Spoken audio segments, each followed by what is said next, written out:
Bienvenue dans la classe de Madame M. Aujourd'hui, on découvre comment comparer comme un pro en anglais. Le comparatif et le superlatif, let's go.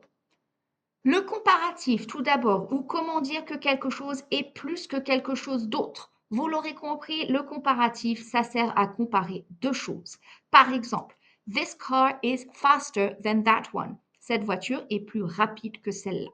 Mais avant que je vous explique comment ça fonctionne, apprenons déjà à connaître ce qu'est un adjectif court ou un adjectif long.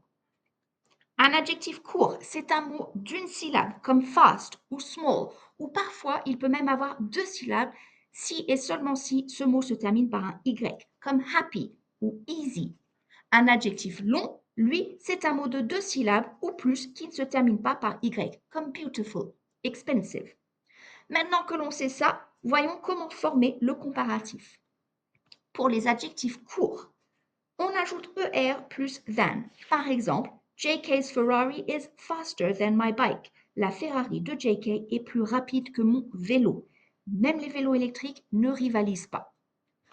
Pour les adjectifs longs, on utilise more plus adjectif plus than. His Ferrari is more expensive than my car. Sa Ferrari est plus chère que ma voiture. Mais ma voiture fait des économies de carburant et ça, c'est priceless. Et attention aux irréguliers. Good, par exemple, devient better than. This song is better than the last one. Cette chanson est meilleure que la précédente. Bad devient worse. Monday is worse than Friday. Le lundi est pire que le vendredi et on est tous d'accord, n'est-ce pas?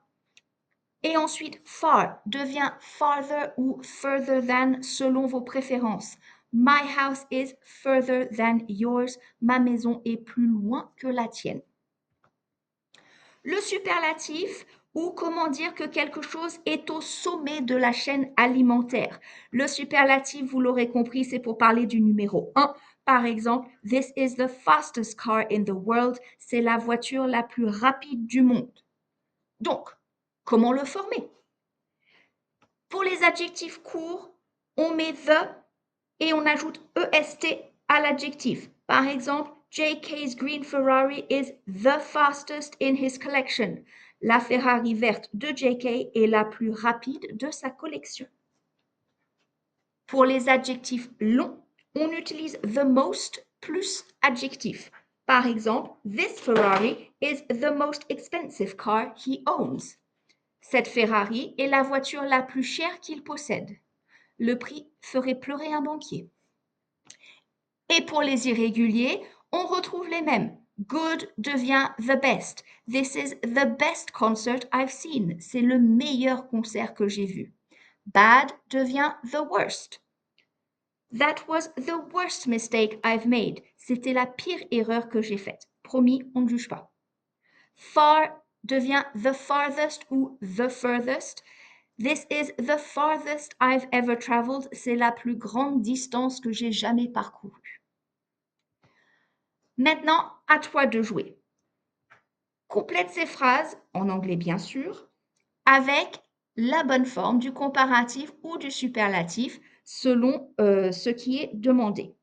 Écris tes réponses dans les commentaires et rappelle-toi, même une petite erreur, c'est better than ne rien tenter. Et voilà, tu sais tout sur le comparatif et le superlatif en anglais. Alors, prêt à briller en classe? N'oublie pas de liker, partager et t'abonner à la classe de Madame M pour encore plus d'anglais sans prise de tête. À bientôt pour une nouvelle leçon. The best one yet!